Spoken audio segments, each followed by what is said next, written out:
Okay, we're back again. This is another one of the Ogress models from the Stampede team by RN Estudio. This time we're going to talk about the scale of the model, matching it up along with the scale of the parts.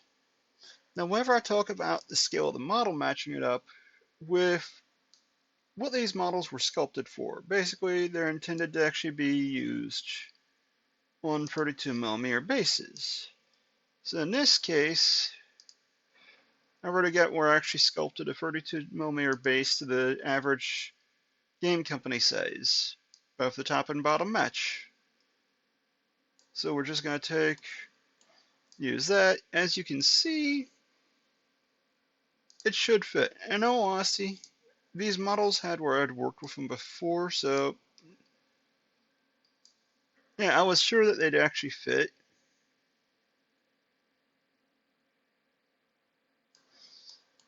And it's actually necessary that whenever you go to actually print models for any type of a game, you make sure they fit on the base size that they're intended for. And as you can see easily, it'll actually fit on the base. So we can get that out of here. Now next up is the scale of the parts. I already started moving the parts around, as you can see, and D-pieced parts actually are good whenever you're talking if a model is modular or if it's a bigger model that won't fit on a smaller build plate size. But if a model already fits on a smaller build plate, you might as well just have it as one piece and support it.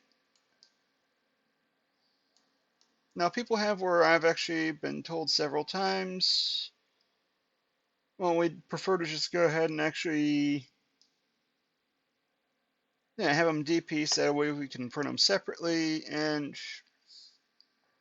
that's fine and dandy until you get used to actually being stuck having to actually track down, like say for instance, if someone puts a hand that's actually empty, losing an empty hand in a big vat of isopropyl alcohol, depending on your resin color, isn't hard to do. Now, once again, we're in 3D Builder, as you can see in the left-hand side. It looks like it's actually where it needs to be.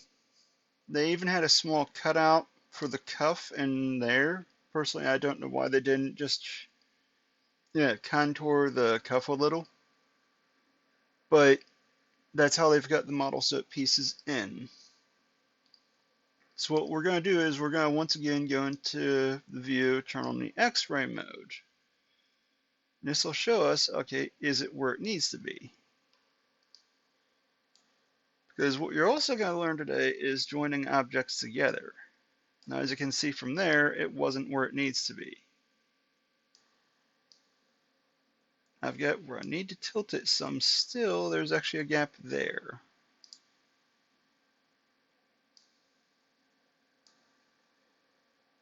So we did the tilt.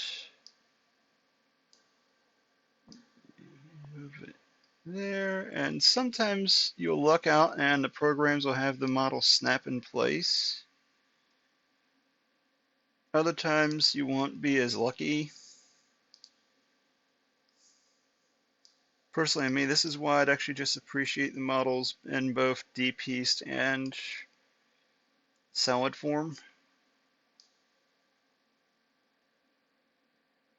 That way, if it's someone that actually prefers to have a model just D-pieced in pieces, they can have that. If it's someone like me that would actually prefer to have it solid, it would make it easier on me. Actually, it's not just me that's like that. There's actually a plethora of people that are like that. And this thing is just not wanting to actually go in there right. It could be the snap to grid messing with me also.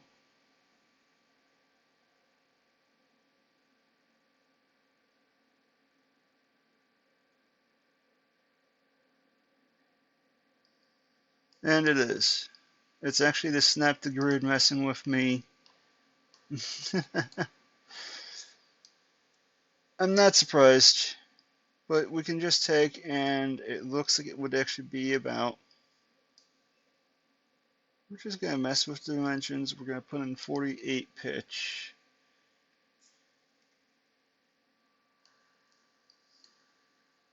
And see what that does. If anything, it looks more flush there. But it's again, have to move slightly here and there.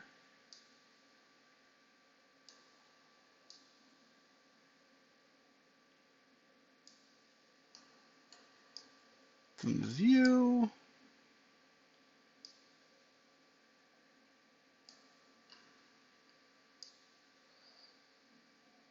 it looks like it's good to go there. Now this is actually also how you would piece a model back together. And what I'm going to show you is what happens, why we started with merging objects to fill in voids the last video. So we're going to go into edit, we're going to merge, and you're going to see a gap here. Because unfortunately, unless you actually enlarge the size of the model, then it's never going to be a complete and total perfect fit without a gap. So in this case, we're just going to go into insert. We're going to use a cylinder this time. We're going to scale it down, and you all know the drill thanks to the previous video. So with that, I'm going to finish up with working with this model. But now you've seen on checking the scale, one of the tricks that you can do using just a base that's already actually in there. And you've also seen about how to merge objects so you can actually reassemble pieced models. Well, catch you all with another tip later on.